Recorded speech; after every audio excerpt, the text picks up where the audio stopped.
इस ट्रिक को जानने के बाद पक्का आप बोलोगे थैंक्स। तो बिना किसी देरी किए तो चलिए शुरू करते हैं।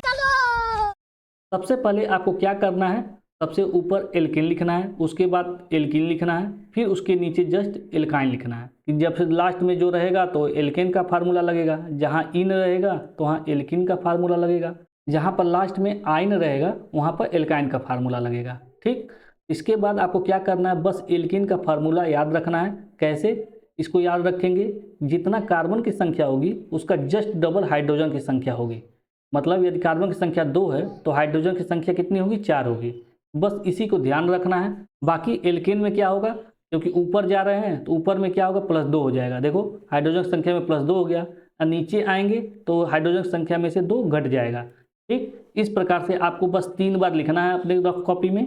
बाकी आपको सारे या तीनों फार्मूला याद हो गए। क्या बढ़िया था। यहाँ पर अब इसका एग्जाम्पल देख लो।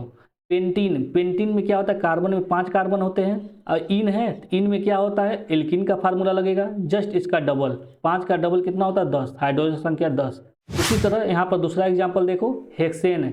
जी हेक्स मतलब क्या होता है, कार्बन की संख्या 6 होगी, और एन है तो एन में क्या होता है, एल्केन लगेगा। मतलब जस्ट 2 गुना +2, तो 6 का 2 गुना 12, +2 करेंगे तो 14। फिर उसके बाद से प्रोपाइन में देखो, मतलब 3 कार्बन, और आइन है तो आइन मतलब एल्काइन का फार्मूला लगेगा। मतलब जस्ट 2 गुना में से 2 घटा देंगे, 3 का 2 गुना 6, 6 में से 2 घटाएंगे तो क्या हो जाएगा, 4। अब इसी तरह से इसका आंसर कमेंट बॉक्स में कमेंट करके बताओ। और इसीलिए मैं बोल रहा हूँ